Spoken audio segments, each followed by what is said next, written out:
blank. I am working on a Walnut Engrain Cutting Board. This is what I would call a gradient style from dark to light wood, so heartwood to sapwood. Sifting through my pieces, trying to find the right ones. Think I've got them. And so now I'm just cutting everything to length, which on this board I'm making two 32-inch panels. That'll be 13 inches wide.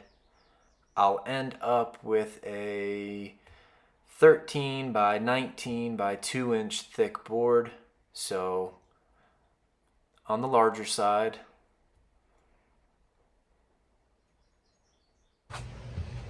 Here's what I have so far.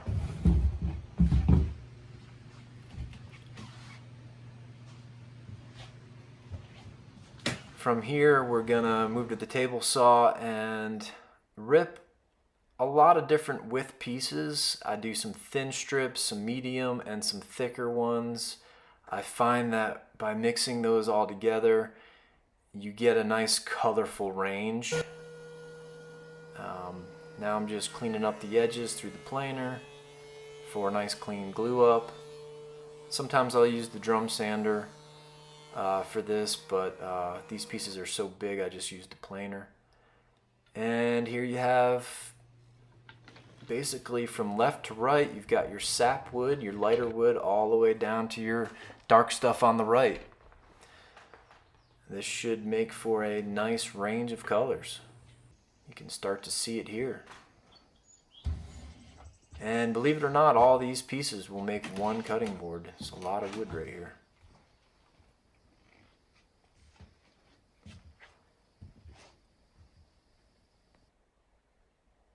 So now time for the first glue up, which usually is the less stressful of the two, or three, however many it takes to make your end grain board.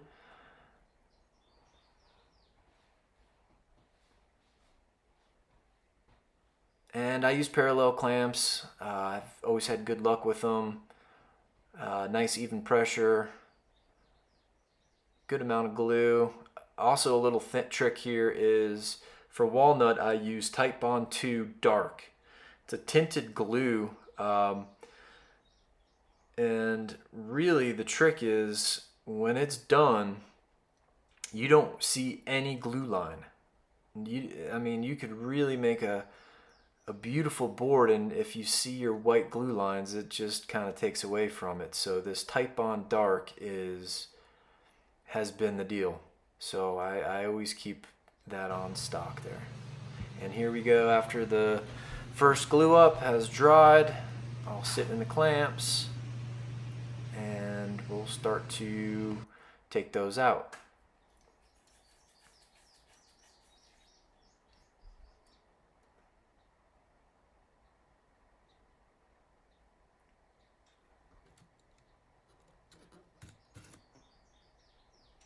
Now we'll go back through the planer and clean up these panels.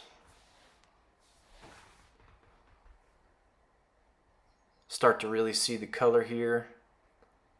I also, after the planer, run them through the drum sander just to get them any snipe taken out, or you can see a little bit at the front of this and the back, so we'll just clean it all up with the drum sander.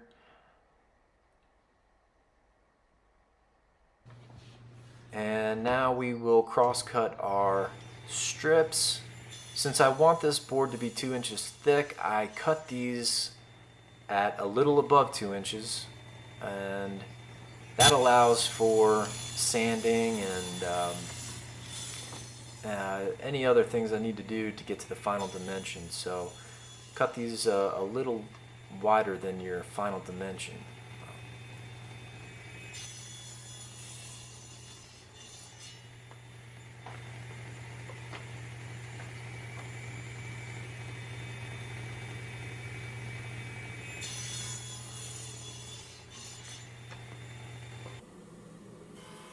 After that, I like to run each piece back through the drum sander to clean up anything that the saw blade might have left behind.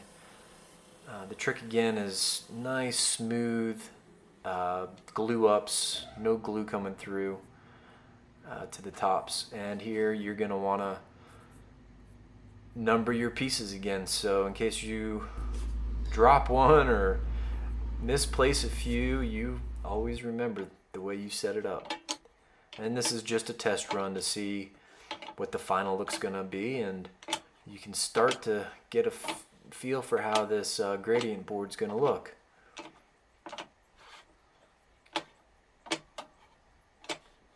And obviously the darker pieces you can find, the better. I've built this board in the past with some really dark heartwood, and it really makes a big difference. So the darker pieces you can find, the better. It gives you that wide range of color. And I'm laying things out for the next glue up. A lot of glue, a lot of glue. Type on too dark again.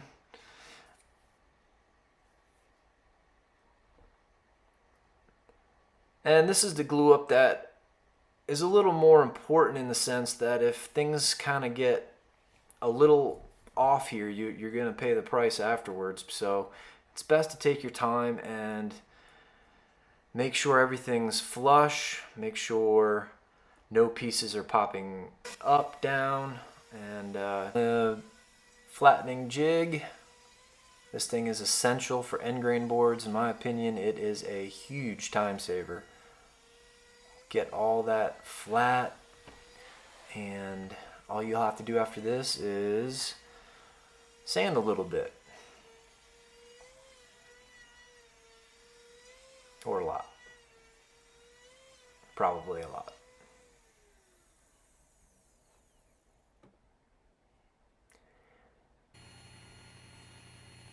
Now you're going to want to clean up each side. Just run it back through, get each side nice and clean.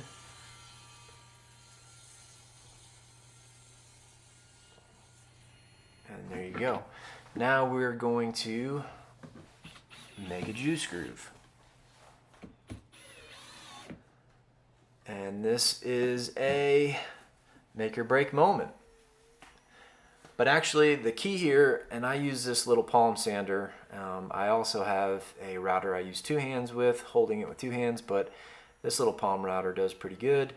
And I pull towards me with this move.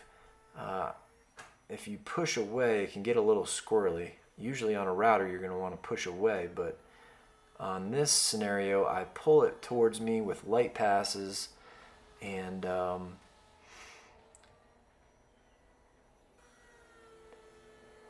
just take your time. It will work out if you take the light passes. That's always the key. I run my pinky finger down the side as a little guide. It helps keep it to the fence.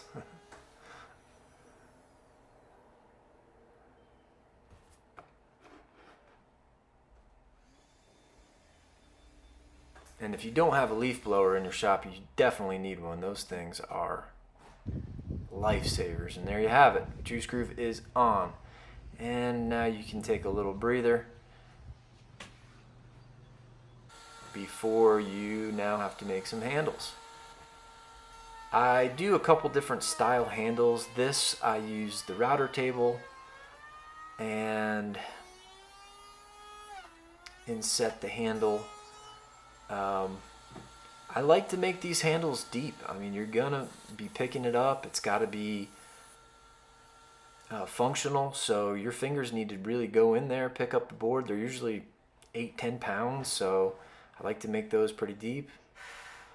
And a couple stop blocks, and your handles are done. I'm a big fan of a roundover.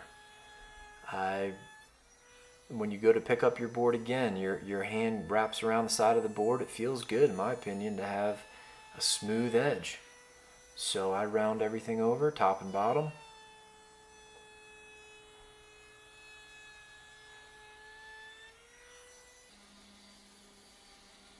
And we will just do a tad bit of sanding here.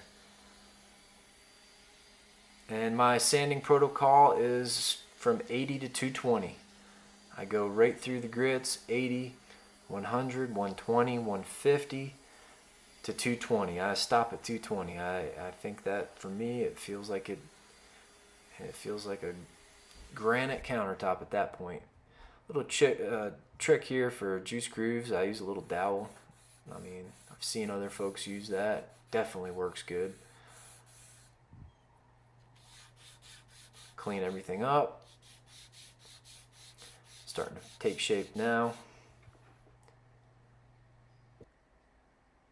So right after the 150 grit, I will use some water and raise the grain. That's an important step. You're going to want to raise the grain because if you don't and you finish the board, it won't have that glass feel. So spend that time and raise the grain with just a little bit of water.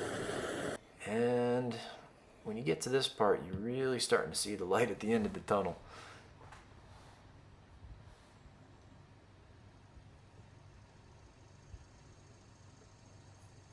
And we'll put a brand on there.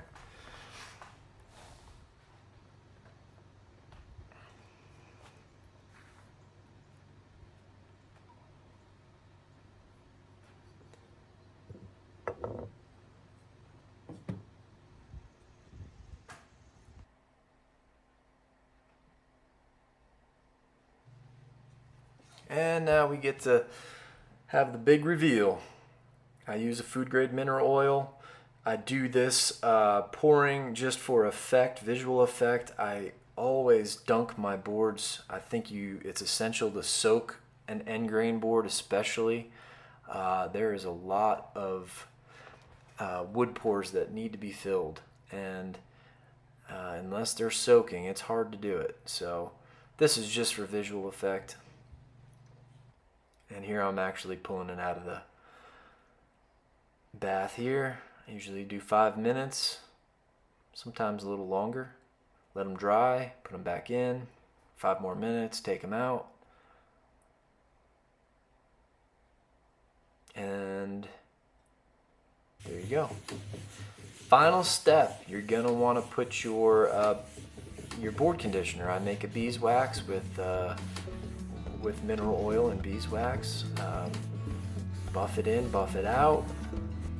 And there you go. Thanks for watching.